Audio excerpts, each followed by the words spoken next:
তাদেরকে আমি কি টাকা পয়সা দিই না নাকি? তাদেরকে আমি 11টার মধ্যে আমি উপস্থিত থাকতে বলেছি, অথচ এখন 11টা 30 মিনিট বাজে, একটা একটার এখন পর্যন্ত আসে নাই। এটা কি এদেরকে দেখে আমার ক্যারেক্টার চলবে? এদেরকে দেখে আমার নাটক চলবে? এটা কখনো সম্ভব না। এভাবে যদি আমি চালাতে থাকি তাহলে আমার 50 বিঘা জমি বিক্রি করে আমি একটা নাটক সম্পন্ন করতে পারবো না। এভাবে তো সম্ভব না। এটা কিভাবে সম্ভব? 11টা 30 মিনিট বাজে, যেখানে আমার 11টা আসার কথা। স্যার আমি চলে এসেছি। বাহাদুর সাহেব, কি অবস্থা? তোমাকে আমি বলছিলাম 11টায় আসতে, এখন কয়টা বাজে? স্যার আপনি তো জানেন আমার লন্ডন আমেরিকায় কত কাজ আছে, তাই নাকি? আপনি তো জানেন আমি একটা অ্যাক্টর, কত বড় অ্যাক্টর। তাই? তারপর আপনার জন্য প্রাইভেট প্লেনে আমি উড়ে উড়ে চলে আসলাম। ওরে বাবা, তোমাকে আমি বেতন দিই মাসে 5,000 টাকা, আর তুমি এই 5,000 টাকা বেতন তুমি খাও, বাড়িতে সংসার চালাও, আবার এরোপ্লেনে চলে আসো, তুমি ফাবরবাজি করে টাকা পাবো না। এ বাসে যাও। আর বাকি একটার গুলো কোথায়? বাকি একটার গুলো কোথায়? হ্যাঁ, তোমাদেরকে আমি ফ্রি ফ্রি টাকা দিই নাকি? বাকি একটার গুলো কোথায়? কোথায় বাকি একটার? এই যে নবাব সাহেব, এতক্ষণ আসার সময় হলো? আরে স্যার বলেন না, মানে কিছুদিন যাবত যখন আমি ইউটিউবে ভাইরাল হয়ে গেলাম, তখন আজকে প্রায় 3টা দেশে আমার প্রোগ্রাম ছিল আর কি।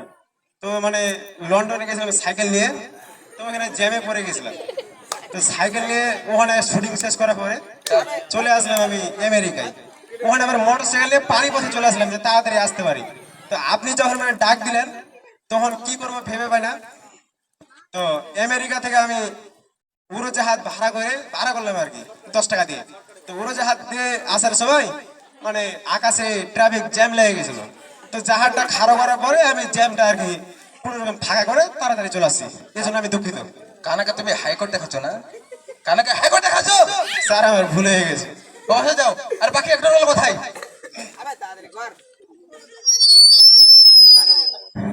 আরে ডিরেক্টর সাহেব কেমন নবাব আছেন? সাহেব, নবাব সাহেব, এতক্ষণ আসার সময় হলো? আপনি তো জানেনই আমি এখন বিশ্বের 1 নম্বর সেরা অ্যাক্টর। তাই? হ্যাঁ, আমার র্যাঙ্কিং তো সবার উপরে। আমার একটা স্কেজুলও ফাঁকা নেই, সবই বুক। আমি এই তো লন্ডন থেকে শুধুমাত্র শুটিংটা শেষ করে আসলাম, বুঝেন না? রকেটে আসতেছিলাম, রকেটের আবার ইঞ্জিন খারাপ হয়ে গেল। গত 3 মাস থেকে তোমার কোনো শিডিউল নাই, বাসায় বসে আছো, রুম ভাড়া দিতে পারো না, আর এখন আমার সামনে দিয়ে ভাবর মারো যে তোমার অনেক লম্বা লম্বা শিডিউল, তাই না? এসব ভাবরবাজি, তোমাকে আমি ভালো ছেলে ভাবছিলাম, ঠিক আছে? ওদেরকে আমি ভাবছিলাম চাপাবাজ, কিন্তু আমি তোমাকে একটা ভালো ছেলে ভাবছিলাম। কিন্তু তুমি যে আমার সাথে এরকম চাপাবাজি করবা, এটা আমি মানতে পারি না। না না ডিরেক্টর সাহেব, এটা তো চাপাবাজি না, আপনি বুঝতে ভুল করতেছেন হয়তো। আচ্ছা আচ্ছা, সমস্যা নাই, কানাকে হাইকোর্ট দেখাই কোনো লাভ নাই। তোমাদেরকে যে আমি যে স্ক্রিপ্ট দিয়েছিলাম সবাই মিলে পড়ছো, এটা স্ক্রিপ্টে পড়ছো? জি স্যার, জি স্যার। আচ্ছা, ওই স্ক্রিপ্ট কিন্তু তোমরা দেখবা, ওখানে কিন্তু একটা অফিসার থাকবে, চাওয়ালা থাকবে। চাওয়ালা বলতে এখানে কেয়ারটেকার থাকবে। তো এখানে তোমাদের মধ্যে অফিসার বস কে হবা?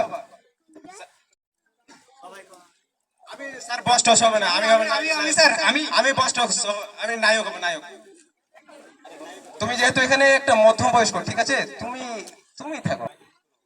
আরে না না ডিরেক্টর সাহেব, আমার দ্বারা সম্ভব না। আমি দেশের পৃথিবীর 1 নম্বর অভিনেতা, আমি কোথায় অ্যাক্টরের পার্ট নিব আর আপনি আমার বসের পার্ট দিচ্ছেন? না, এ আমি করবো না। আপনার শুটিং আপনি করেন, যান, আপনার শুটিং আপনি করেন।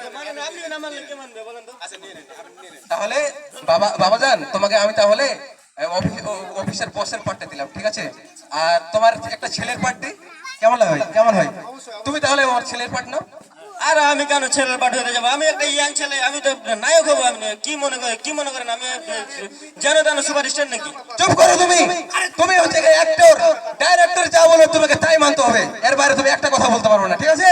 মুখ দিয়ে কথা বলবা, রেগে রেগে কথা বলবা, সবার মনে থাকবে। লাইট লাইট, কারামা কারামা, আজকে রোবট এক কাপ চা নিয়ে আই। নেসেসান এই নাস্তি, এই নেসেসান, এই রোবট, তুই আমার সাথে 4 কাপ ভেঙে ফেললি। স্যার আমার ভুল হয়ে গেছে, আমাকে ক্ষমা করে দেন। তারও মাতা, তোরে আমি ক্ষমা করতে পারবো না। আব্বা, আমার গরিব মানুষ, ওকে মাফ করে দাও। কাট, কাট, কাট। এখানে তুমি 4 কাপটা ভেঙে ফেলেছো, তোমার এখানে কান্না করার কথা, কিন্তু তুমি এখানে কি করছো? তুমি এখানে তাকে ধমক দিলে কেন? ধমক দিলে কেন তুমি এখানে? এখানে তুমি ধমক দিলে, তুমি এখানে কান্না করবা? ভুল হয়ে গেছে, আমাকে ক্ষমা করে দেন। এবার তাহলে আমাদের রোল প্লেতে কি থাকবে? কান্না, শুধু কান্না। এবার কান্না করতে হবে তো ছেলে